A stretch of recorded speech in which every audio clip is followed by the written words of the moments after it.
पिंटू की जादुई साइकिल। गांव रामपुर में पिंटू नाम का एक शरारती लेकिन होशियार लड़का रहता था। पिंटू की उम्र लगभग 14 साल थी। उसे पढ़ाई से ज्यादा मस्ती करना, क्रिकेट खेलना और दोस्तों के साथ इधर उधर घूमना अच्छा लगता था। लेकिन पिंटू के पास एक बड़ी समस्या थी।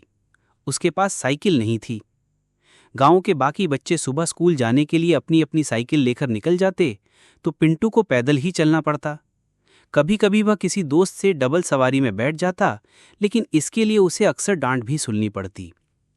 पिंटू कई बार अपने पापा से कह चुका था, पापा एक साइकिल दिला दो ना, मैं जल्दी स्कूल पहुंच जाऊंगा और ट्यूशन भी टाइम पर हो जाएगा।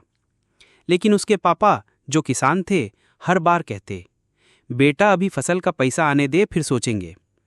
पिंटू मन ही मन सोचता, पैसा तो कभी आता ही रहेगा, लेकिन साइकिल कब आएगी।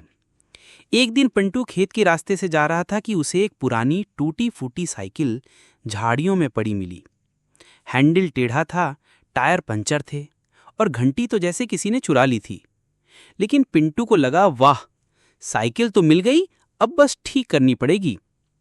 वो बड़ी मेहनत से साइकिल को घसीटते हुए घर ले आया। पड़ोसी लोग हंसने लगे, अरे पिंटू, ये कबाड़ का ढेर कहां से उठा लाया। पिंटू ने हंसकर कहा, ये कबाड़ नहीं, मेरी आने वाली रेसिंग बाइक है। पिंटू ने अगले दिन अपने दोस्त बबलू के साथ मिलकर साइकिल ठीक करने का प्लान बनाया। दोनों ने गांव के मैकेनिक लालू भैया के पास जाकर कहा, भैया इस साइकिल को एकदम चमका दो। लालू भैया ने साइकिल देखकर सिर खुजाया और बोले, ये तो बहुत पुरानी है, लेकिन अगर तुम मेहनत करने को तैयार हो तो इसे नया बना सकते हो। इसके बाद पिंटू और बबलू ने दिन रात मेहनत शुरू कर दी।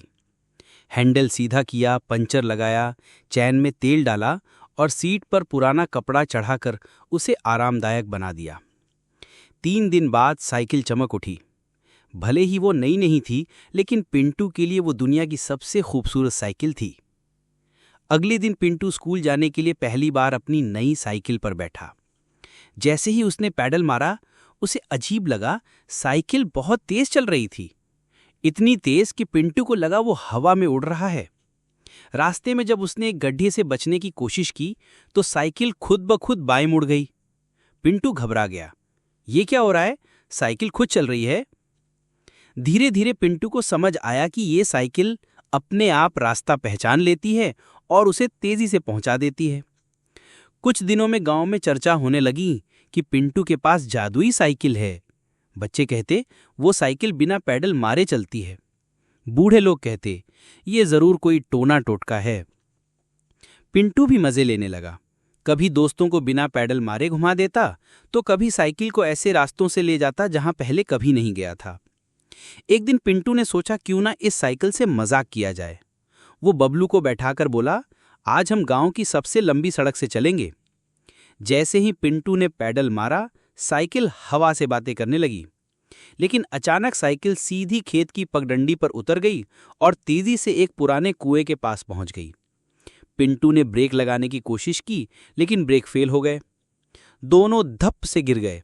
सौभाग्य से ज्यादा चोट नहीं आई, बस कपड़े मिट्टी से भर गए।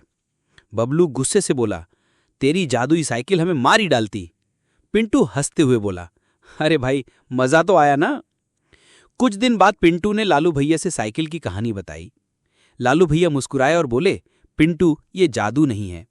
इस साइकिल में पुराना स्प्रिंग गियर सिस्टम है, जो पैडल मारने पर अतिरिक्त ताकत देता है, इसीलिए ये तेज चलती है।